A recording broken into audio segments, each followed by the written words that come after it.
no tiene la declaración de fe, no la ha leído, alguien no la ha leído. Y a los nuevos, a los que nos visitan por primera vez, les acaban de repartir una declaración de fe. Pero si por alguna causa tú no la tienes, levanta tu mano y te podemos proporcionar una. Pero también en la página web está la declaración de fe que tú puedes descargar. Y esta serie de sermones son sermones temáticos expositivos que estamos llevando los temas de la serie, los temas de la declaración de fe como temas para predicar, para capacitar a la iglesia en lo que creemos. Amén. Y este sermón, hermanos, lleva por título: Jesús es nuestro Salvador. Jesús es nuestro Salvador. Qué gozo cantar esas canciones, ¿verdad? Me glorío en Jesucristo. Es una de mis canciones favoritas. Y qué esperanza saber que Él nos está esperando con los brazos abiertos y que un día estaremos eternamente con nuestro Salvador. Nuestro Salvador. Gloria a Dios. ¿Por qué no oramos al Señor y le pedimos que nos hable esta mañana? Si me acompañas poniéndote de pie para orar al Señor y leer su palabra.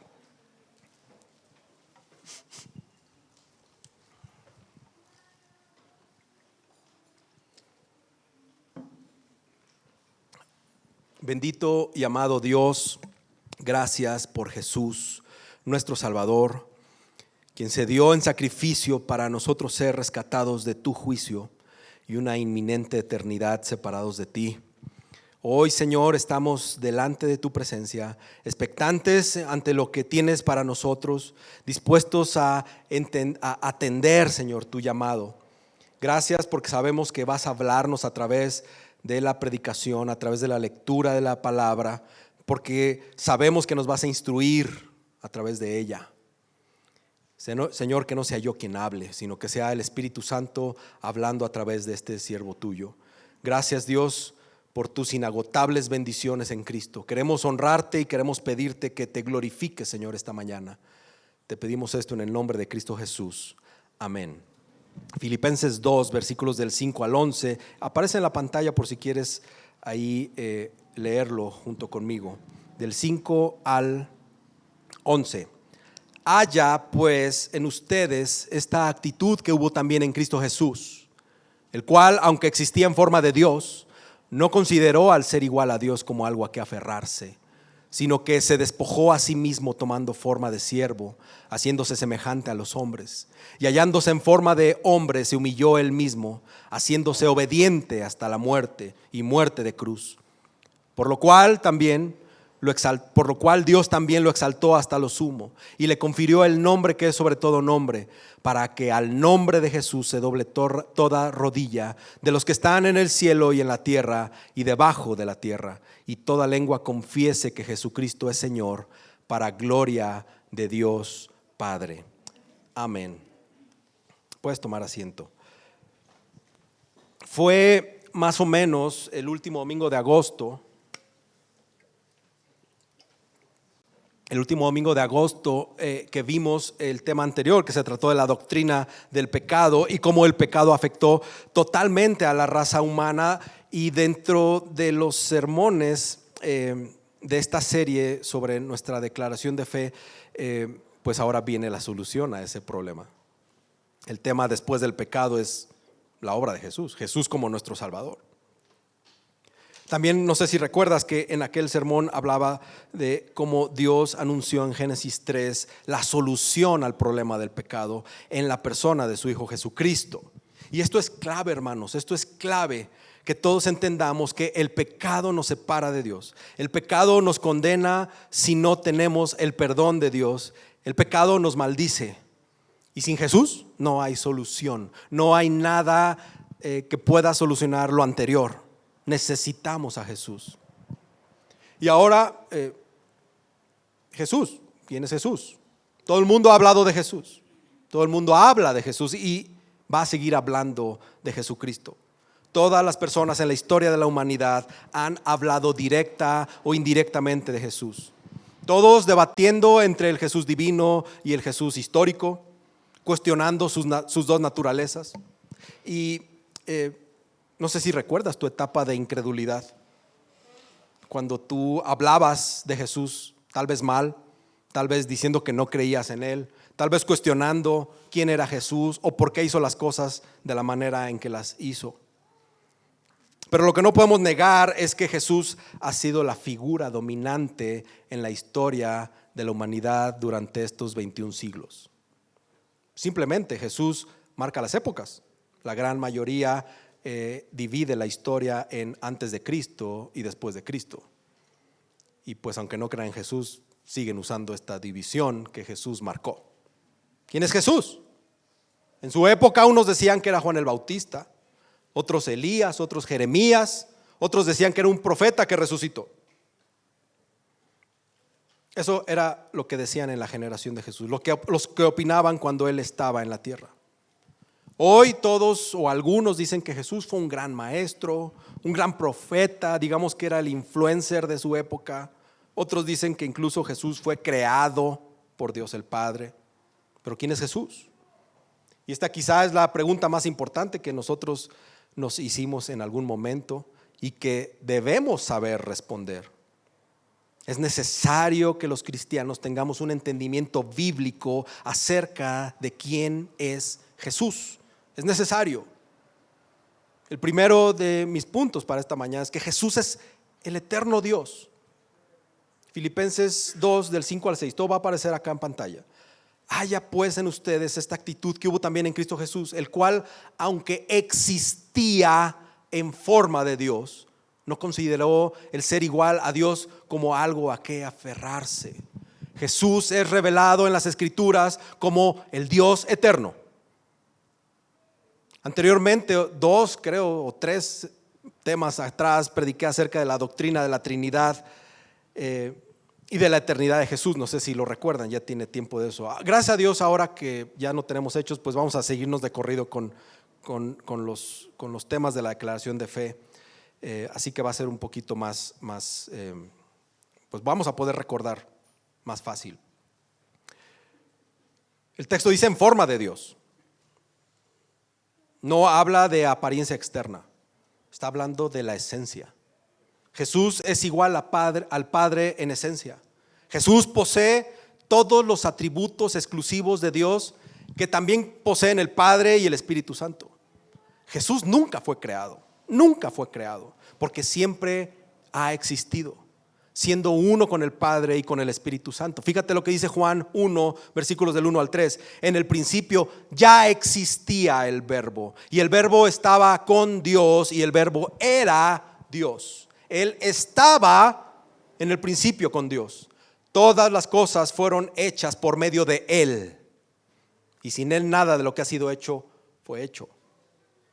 Él no fue creado, hermanos. Él es el creador de las cosas. Jesús no tiene principio, Jesús no tiene fin, siempre ha sido. Apocalipsis 22:13 dice: yo soy el alfa y la omega, el primero y el último, el principio y el fin. Y en el versículo 16 de ese capítulo de Apocalipsis 22 vemos que Jesús continúa hablando y dice: yo, Jesús, he enviado a mi ángel a fin de darles a ustedes testimonio de estas cosas para las iglesias. Yo soy la raíz y la descendencia de David, el lucero resplandeciente de la mañana. Amén. No hubo un tiempo en el que Jesús no existiera. Él siempre ha estado ahí, siempre ha existido. Y luego vemos que Jesús es hombre. Filipenses, nuestro pasaje, versículos de 5 a 8 dice: el cual, aunque existía en forma de Dios, no consideró al ser igual a Dios como algo a que aferrarse, sino que se despojó a sí mismo, tomando forma de siervo, haciéndose semejante a los hombres, y hallándose en forma de hombre, se humilló él mismo, haciéndose obediente hasta la muerte y muerte de cruz. Jesús se despojó de sus beneficios y bendiciones como Dios, pero no vació su deidad. Siguió siendo Dios, pero encarnado, adoptando ahora la naturaleza humana. Es decir, Jesús tenía dos naturalezas, era plenamente Dios y plenamente hombre. Eran dos naturalezas completas, unidas, perfectas y distintas.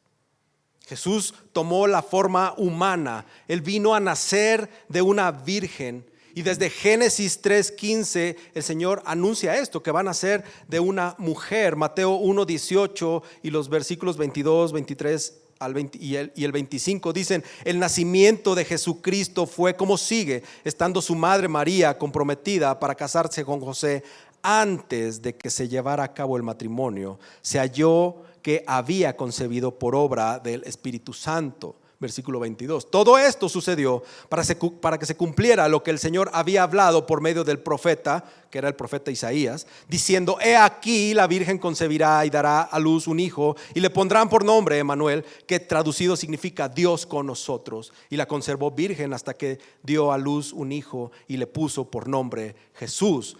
El evangelista Mateo se está asegurando de dejar claro que María era virgen. Y bueno, esto es un milagro, lo podemos ver, que después de que nace Jesús, inclusive antes de que Jesús naciera, María se mantuvo virgen. Su nacimiento virginal hizo posible que Jesús fuera completamente humano. En los evangelios de Mateo y Lucas se nos muestra, vemos ahí sus genealogías, es un registro de su naturaleza humana. Registraron que había nacido un niño. Y luego vemos que Jesús en su humanidad, en esta humanidad que Él toma, nace de una mujer, tuvo un padre adoptivo en José, tuvo hermanos, hermanas, tuvo una nacionalidad, creció física, mental, emocional y socialmente, aprendió, desarrolló su oficio. Él también tuvo sed, hambre, se cansó, durmió, tuvo amigos. Experimentó dolor físico y emocional, tuvo compasión, se angustió, se alegró, se asombró, lloró, tuvo tentaciones. Estamos viendo a un Jesús que tuvo necesidades físicas, que tuvo emociones y experiencias humanas. Jesús tenía dos naturalezas, Dios y hombre, pero no dejó de ser Dios para ser hombre. Esto es importante. Esto lo conocemos como la encarnación de Jesús, que quiere decir que Dios se humanó o se humanizó, por decirlo de una manera. Esta doctrina de estas dos naturalezas, no estamos hablando de algo abstracto, hermanos, sino que fue el medio por el cual Dios llevó a cabo la salvación para su pueblo. Así era el plan. Al Cristo actuar a través de ambas naturalezas, vemos que Él puede, por un lado, sostener todas las cosas por la palabra de su poder, dice Hebreos 1:3, obrar milagros en la naturaleza, etc. Y por el otro lado, es un humano que tiene hambre, que tiene sed, que se cansa, que ora. Jesús era plenamente humano, pero sin tener una herencia de pecado. ¿Por qué? Porque Jesús no descendía de Adán exactamente de la misma manera en que los seres humanos hemos descendido de Adán. Fue un milagro que Dios obró para que Jesús naciera sin herencia de pecado. Dios lo engendró en el vientre de María. Y vemos que el nacimiento virginal hizo posible que se pudiera unir una sola persona, a una sola persona o en una sola persona, la deidad en su plenitud y la humanidad en su plenitud. Jesús es plenamente Dios y plenamente hombre en una persona, y lo será por la eternidad. ¿Y por qué te digo todo esto? Porque tienes que saber quién es Jesús, tienes que saber las características de Jesús. Esto es muy importante porque Él vino entonces a ser nuestro representante ante Dios. Jesús vino a ser el único mediador, mientras que el primer representante, Adán, nos arrastró con él al pecado, y de quien heredamos nuestra herencia o nuestra naturaleza caída, heredamos nuestra naturaleza caída. Nuestro segundo Adán, es decir, Jesús, fue sin pecado, y solo Él podía redimirnos de la condenación del pecado.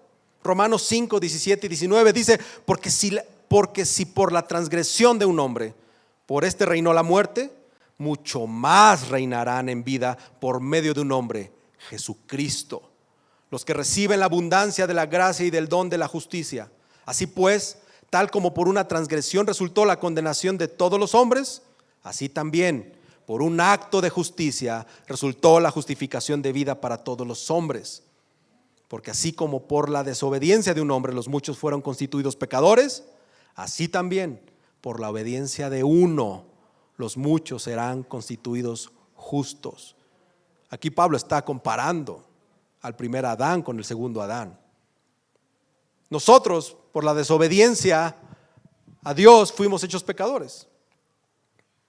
Pero por la obediencia de Jesús somos hechos justos. Jesús fue nuestro representante. Él vivió esta vida perfecta de obediencia a la ley de Dios que nosotros no podemos vivir, aunque tengamos la intención. Él fue nuestro representante al morir en la cruz, recibiendo el castigo por nuestros pecados. Jesús nos representó con su vida perfecta, de obediencia perfecta, y en la cruz muriendo por nuestros pecados. Si negamos que Jesús es Dios, simplemente no hay salvación. Y hay quienes así lo afirman. Dicen creerse trinitarios, pero no creen que Jesús es Dios. Porque solo el varón perfecto podía tomar nuestro lugar y representarnos. Fíjate en esta comparación de Adán y Jesús. Adán fue creado a la imagen de Dios. Jesús es Dios en esencia. Adán quiso ser como Dios. Jesús tomó la semejanza de los hombres. Adán se quiso exaltar a sí mismo cuando Jesús se vació a sí mismo. Adán en soberbia rechazó la palabra de Dios y Jesús humildemente se sujetó a la voluntad del Padre en perfecta obediencia. Adán cayó en la tentación. Jesús venció la tentación y aplastó al tentador. Adán trajo la maldición al mundo, mientras Jesús tomó sobre sí la maldición del mundo. Adán fue condenado y cayó de la gracia. Jesús fue exaltado por el Padre. La declaración de fe afirma esto. Así pues, nuestro Señor Jesucristo, Dios, el Hijo encarnado, es completamente Dios y completamente hombre, capaz de ser nuestro todo suficiente Salvador y el único mediador entre Dios y el hombre. ¿Qué pasa cuando sientes tristeza, cuando sientes angustia, cuando estás en tribulaciones, cuando tienes agotamiento, cuando sufres la traición, cuando estás en soledad, cuando tienes dolor físico, cuando te han abandonado? ¿Qué pasa? Lo que estoy obligado a decirte es que aún en medio de esa situación adversa tenemos que recordar que Jesús experimentó eso en carne propia. Y es por tanto Jesús fiel para consolarnos, para fortalecernos a aquellos que acudimos a Él. Es lo primero que tenemos que recordar.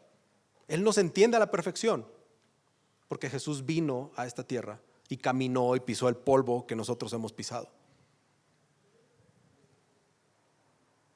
Jesús no se aferró a su posición. Jesús se despojó a sí mismo. Jesús podía haberse aferrado a sus derechos. Era Dios, no nos necesitaba. Podía haberse aferrado a sus bendiciones como el Rey de Gloria, pero en vez de eso se despojó para venir a servirnos y salvarnos. Él nos muestra el significado de la generosidad.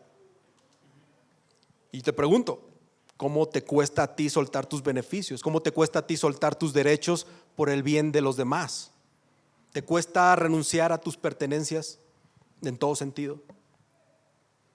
Es algo que tendremos que estar meditando. Creo que todos pasamos por eso y lo seguimos viviendo. La naturaleza caída quiere arrebatar. La naturaleza caída no quiere dar, no quiere ceder.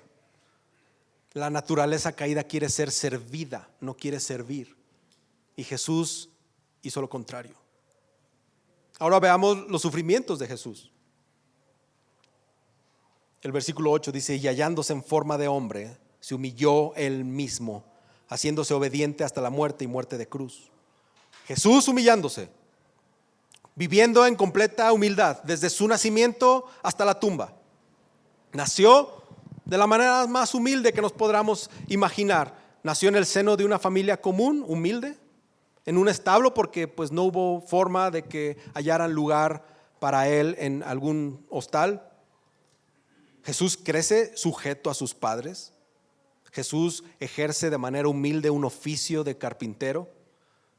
Él sirvió con gran humildad a sus discípulos, sirvió a los pecadores, abrazó a los rechazados, amó a los niños, sanó a los leprosos y a los enfermos, liberó endemoniados, proclamó el más grande mensaje jamás pronunciado a la gente del pueblo. Cuando sus discípulos quisieron ser los primeros, les dijo que en su reino el mayor es el que se convierte en servidor de todos. Jesús él mismo lavó los pies polvorientos de sus discípulos. Aún limpió los pies de aquel que lo iba a traicionar. Jesús dándonos muestra de humildad.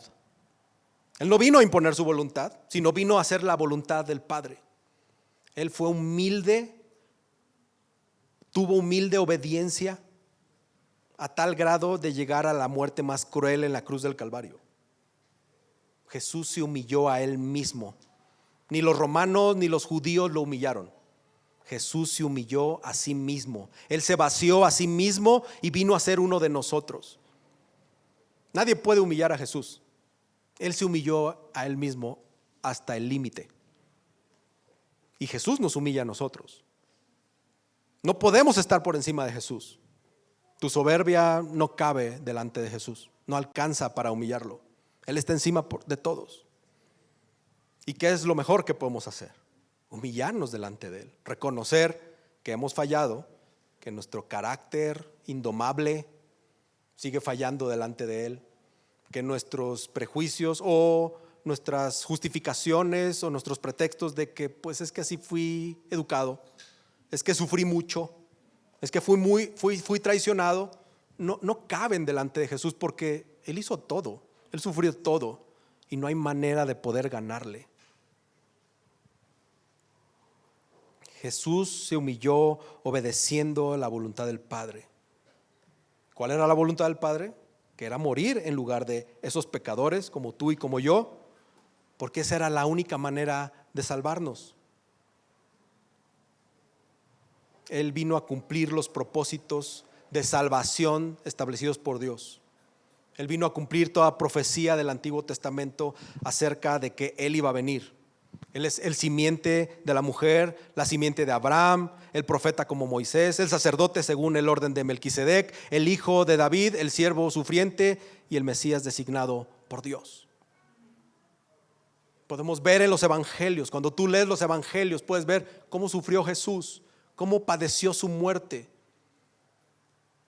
Si ya los leíste, pues te aconsejo que los vuelvas a leer, porque se nos olvida el padecimiento de Jesús, se nos olvida el ejemplo de Jesús. A veces pasamos más tiempo en otras partes de la Biblia y está bien, no quiere decir que esté mal, no estoy diciendo eso, sino que con regularidad tenemos que ir a ver la obra de Jesús. Eso a mí me ayuda mucho y yo estoy seguro que a todos nos ayuda el volver a ir y ver qué hizo Jesús, cómo padeció Jesús, cómo sufrió Jesús. Él tenía 30 años de edad aproximadamente cuando comienza a predicar y a ejercer su ministerio terrenal.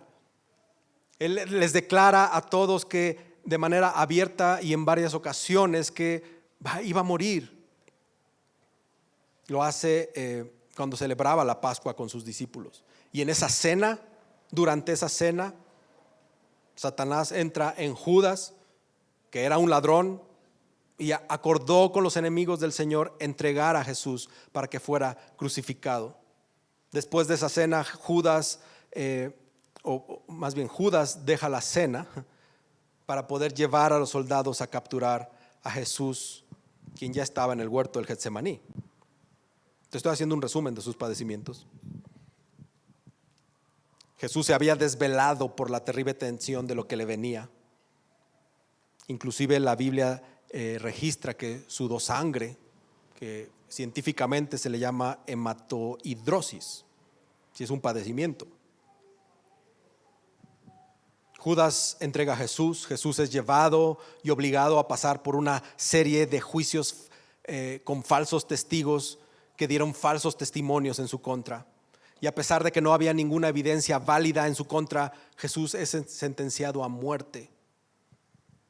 ¿Sabes? Cuando estaba haciendo esto, dije, mi carne empezó a traicionarme.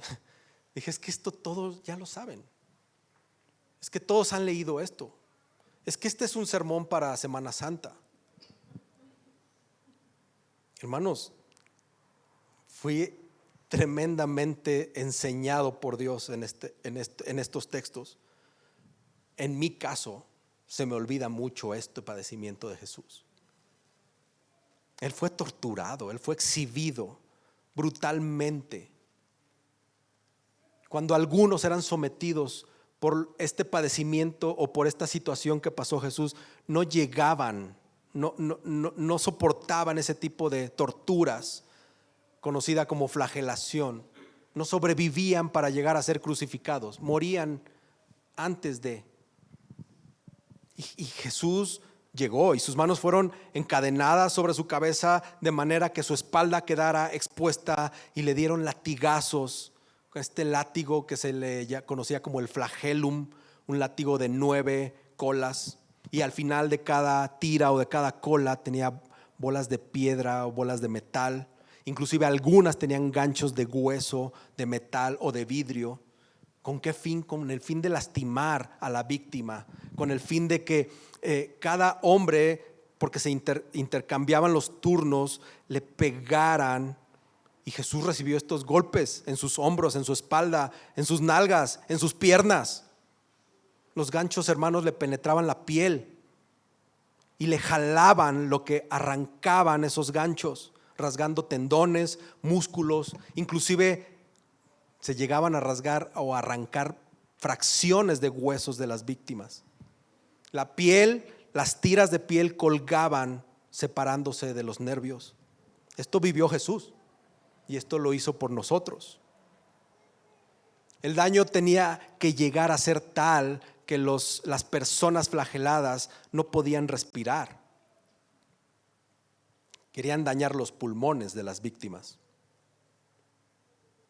Los médicos han llegado a comparar que los dolores o los daños de la flagelación de cada tira es comparado a un disparo de arma de fuego.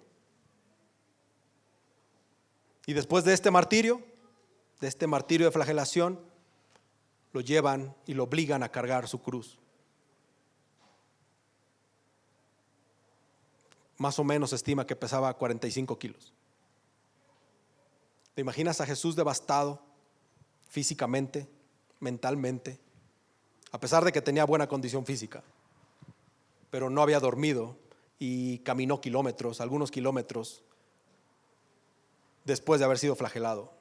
Tener que cargar un madero de 45 kilos por más de 1,5 kilómetros.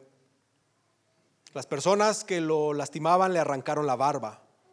Esto era sinónimo de una falta de respeto, una falta muy grave dentro de esas culturas. Se burlaron de él, lo escupieron, y esto lo hicieron enfrente de su familia y de sus amigos. Lo ponen en una cruz y clavan sus manos y sus pies con clavos aproximadamente de 13 a 18 centímetros.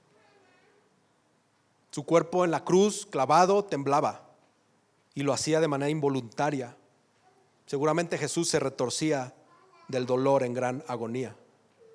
Además se burlaban de él, poniéndole un letrero que decía: Jesús de Nazaret, el rey de los judíos. La mayoría de las crucifixiones asfixiaba o moría la gente por asfixia.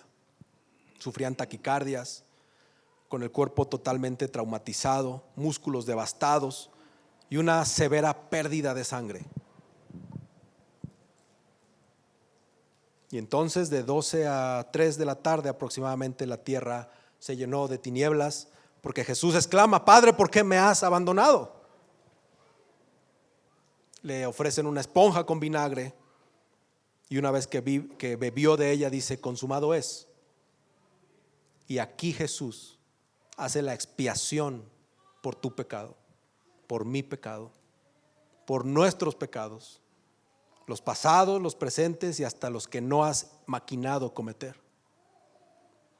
Ahí fue hecha la justicia,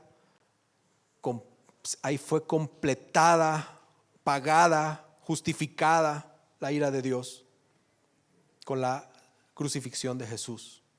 Este es el Jesús que tenemos que conocer. Este es al Jesús que nos salvó. Que no se nos olvide. Ese es el Jesús al que cuando pecas, después de haber sido salvo, estás lastimando, estás menospreciando esto que te acabo de describir. Al final Jesús, con su último aliento, dijo: Padre, en tus manos encomiendo mi espíritu, declarando así la victoria, porque estaba confirmada que la relación con el Padre estaba siendo restaurada por haber expiado el pecado de los hombres.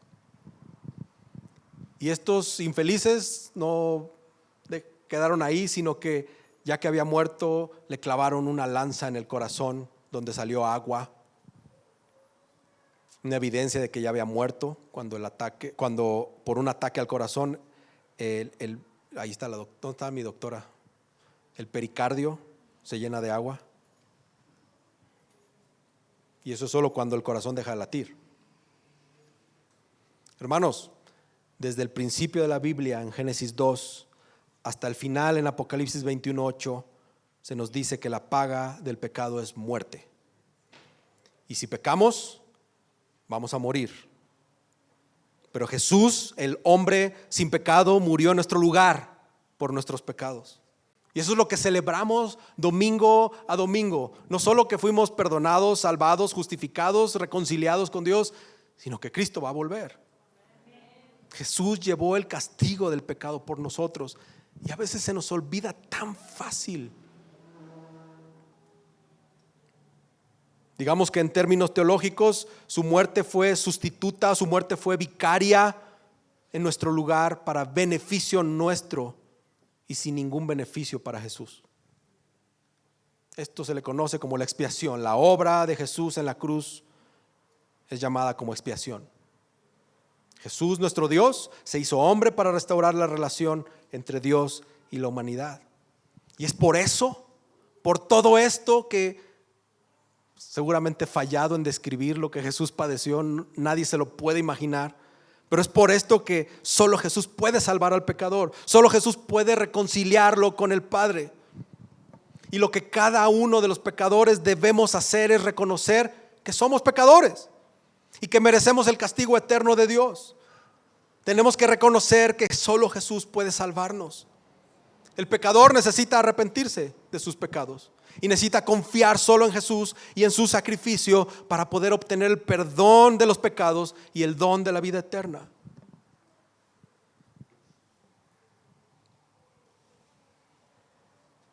Oraba a Dios y le decía: Señor, no quiero faltar a que se me olvide algo o a no expresarlo a mis hermanos. Esto es lo que creemos. Esto es lo que creemos. Los testigos de Jehová dicen que creen esto, pero no lo creen así. La parte de que Jesús era Dios. Y siempre lo digo a burla o en broma, perdón, no de burla, en broma, de que si te avientas un tiro con un testigo de Jehová, seguramente te va a hacer ver tu suerte, porque manejan súper bien sus doctrinas y sus argumentos. Y nosotros, los cristianos verdaderos que creemos en Jesucristo, que creemos en esta doctrina de la expiación, de la salvación, del perdón, ¿qué tanto nos falta para poder armar un argumento bíblico de sana doctrina? Otro punto, hermanos, es que después de esto Jesús fue exaltado. En nuestro pasaje, versículos del 9 al 11 de Filipenses 2, dice: por lo cual Dios también lo exaltó hasta lo sumo y le confirió el nombre que es sobre todo nombre, para que al nombre de Jesús se doble toda rodilla de los que están en el cielo y en la tierra y debajo de la tierra, y toda lengua confiese que Jesucristo es Señor, para gloria de Dios Padre. Hermanos, Jesús fue levantado de la tumba por el Padre, por el poder del Espíritu Santo, y dando así muestra de que el Padre había aceptado el sacrificio de Jesús por los pecados de su pueblo. Vemos el testimonio de los apóstoles. Fíjate cómo los apóstoles lo registran. 1 Corintios 15 del 3 al 8, porque yo les entregué en primer lugar lo mismo que recibí. dice Pablo, que Cristo murió por nuestros pecados conforme a las Escrituras, que fue sepultado y que resucitó al tercer día conforme a las Escrituras, que apareció a Cefas, Pedro, y después a los 12. Luego se apareció a más de 500 hermanos a la vez, la mayoría de los cuales vive aún, pero algunos ya duermen o murieron. Después se apareció a Jacobo, luego a todos los apóstoles, y al último de todos, como a uno no nacido fuera de tiempo, se me apareció también a mí. Flavio Josefo, el historiador del siglo I, dice: existió por aquel tiempo un hombre sabio, Jesús. Fue un hacedor de maravillas, un maestro de la clase de la que los hombres reciben la verdad con placer. Él conquistó para su bando a muchos judíos y también a griegos. Este hombre era el Cristo. Y cuando Pilato le hubo condenado a la cruz a causa de la acusación pública de los hombres principales entre nosotros, los que le habían amado desde el principio no le olvidaron, pues se apareció vivo a ellos al tercer día. Los profetas divinos habían dicho estas y millares de otras cosas maravillosas acerca de él. Y aún ahora la casta de los cristianos, llamada así por causa de él, no ha desaparecido. Eso fue Flavio Josefo en el siglo I, y hasta el día de hoy seguimos probando esta casta de cristianos que no ha desaparecido, que somos llamados así por causa de él. Si Cristo está muerto, entonces el cristianismo está muerto. Si Cristo está vivo, entonces el cristianismo está vivo. Si Jesús no hubiera resucitado, entonces no habría un Salvador, no habría salvación, no habría perdón de pecados ni la esperanza de una resurrección a vida eterna. Pero hermanos, Cristo vive. Se levantó el tercer día de la tumba, venció el pecado, venció la muerte, venció al diablo. Él vive hoy y Él reina hoy. Jesús fue exaltado hasta lo sumo, hermanos. Ni la muerte lo pudo retener. ¿Cómo podrá la muerte retener a aquel que es la vida? De todas las religiones que existen, solo 4 están fundamentadas en personalidades. Las demás son suposiciones filosóficas. Estas 4 son el judaísmo, el budismo, el islamismo y el cristianismo. En el judaísmo, el padre del judaísmo es Abraham, quien murió alrededor de 1900 antes de Cristo. Y jamás se ha hecho una declaración de que Abraham iba a resucitar. El budismo, en los relatos de la muerte de Buda, que están contenidos en un libro llamado, a ver si lo digo bien, Mahaparinibbana Sutta. Nunca ahí se le atribuye nada semejante a que Buda resucitó. Se menciona que Buda murió con esa muerte total en la que nada queda detrás. Es lo que dice su propio libro. En el islamismo, Mahoma murió a los 61 años de edad en el 632 después de Cristo, en una ciudad llamada Medina, donde su tumba es visitada cada año por miles de seguidores. Quienes profesan las religiones del judaísmo, del budismo, del islamismo, reconocen que sus fundadores nunca se han levantado del polvo en resurrección. Solo Jesús salva. Solo Jesús salva. Versículos 9, 10 y 11 de Filipenses 2. Por lo cual también lo exaltó hasta lo sumo y le confirió el nombre que es sobre todo nombre, para que al nombre de Jesús se doble toda rodilla de los que están en el cielo y en la tierra y debajo de la tierra, y toda lengua confiese que Jesucristo es Señor, para gloria de Dios Padre. Le dio un nombre, hermano, sobre todo nombre. Ese nombre es el Señor, es el nombre del Señor.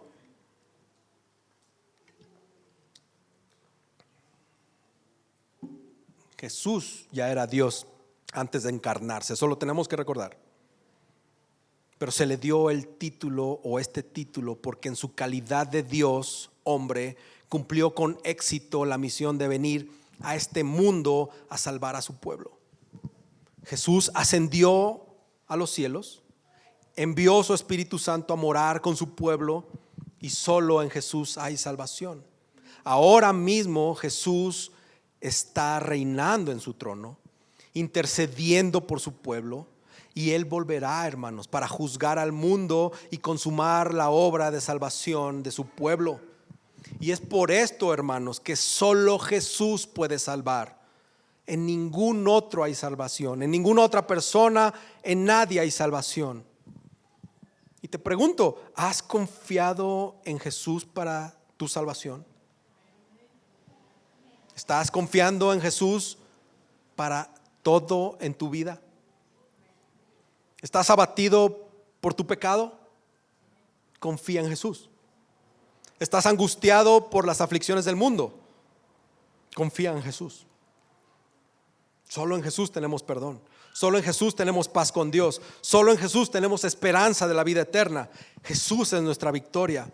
Y así como Él vino la primera vez y consumó la obra de redención en la cruz, y al tercer día se levantó de la muerte y ascendió a los cielos, de esa misma manera Jesús volverá por su pueblo. Esa es nuestra esperanza firme. En eso confiamos, en eso creemos, porque nuestro Salvador es verdadero, porque nuestro Salvador es poderoso, porque es suficiente y fiel. Y nosotros, los testigos de Cristo, testificamos eso.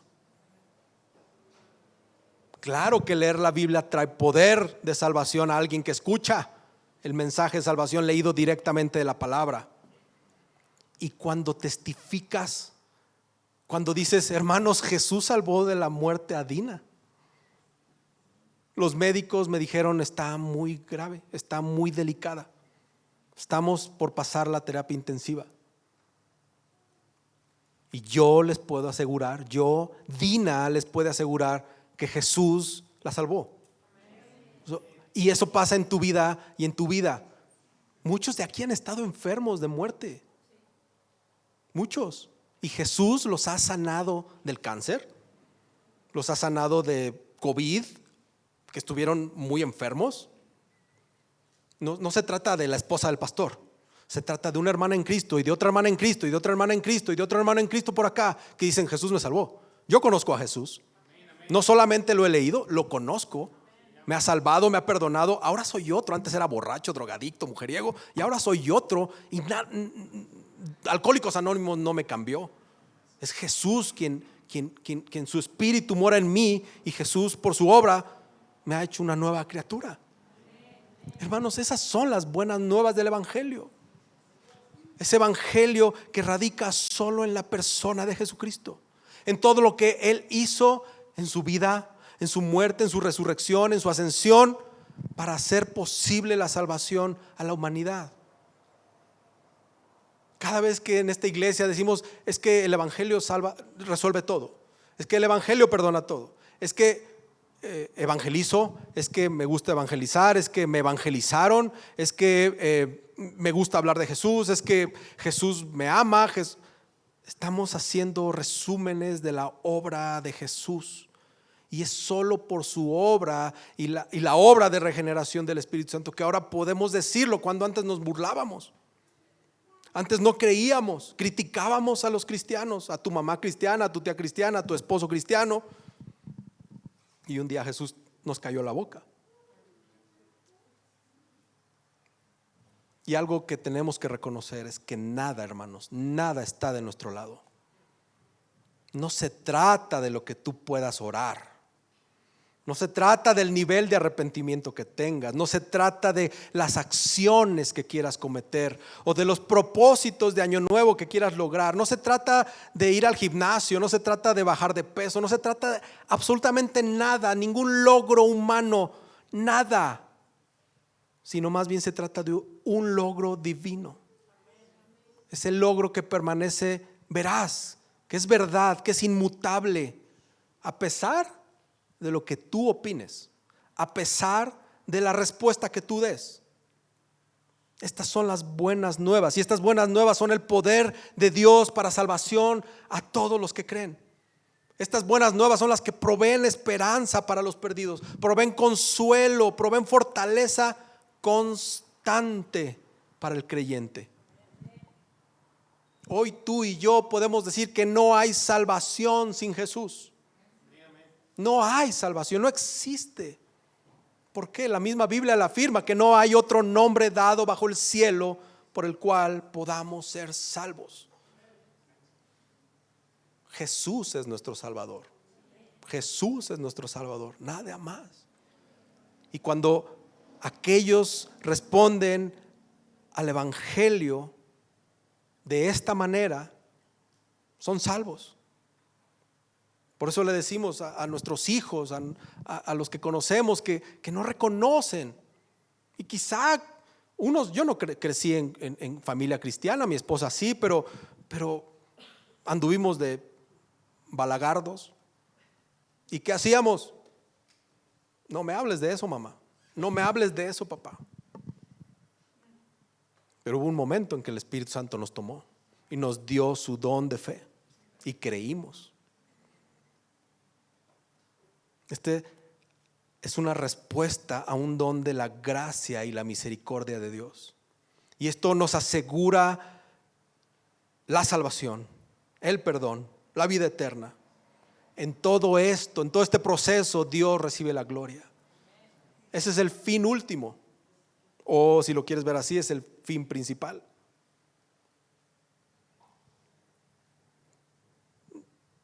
No soy el Espíritu Santo, gracias a Dios, pero no sé qué estás viviendo, no sé qué estás padeciendo, no sé qué estás sufriendo, no sé tus frustraciones, no sé tu ira, no sé lo que estás guardando en tu corazón.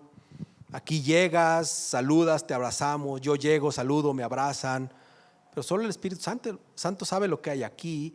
Y lo que quiero decirte que este es el momento justo después de escuchar lo que te dije esta mañana, para que en tu mente, en tu corazón, ahora mismo clames a Jesús y le pidas perdón por los pecados que has cometido. Este es el momento. Solo Dios sabe quiénes son salvos y nosotros mostramos fruto de arrepentimiento, pero a veces hemos sido así. Este es el momento, hermanos. Este es el momento.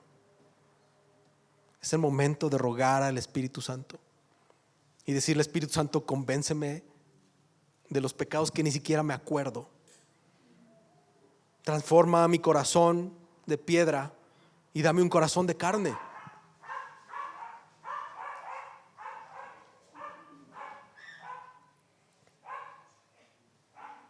Confesando a Jesús con tu boca como Dios, como Salvador, como Rey, nos convertimos en hijos adoptados de Dios, coherederos junto con Jesús, salvados solo por su gracia y con la firme intención de ser discípulos obedientes.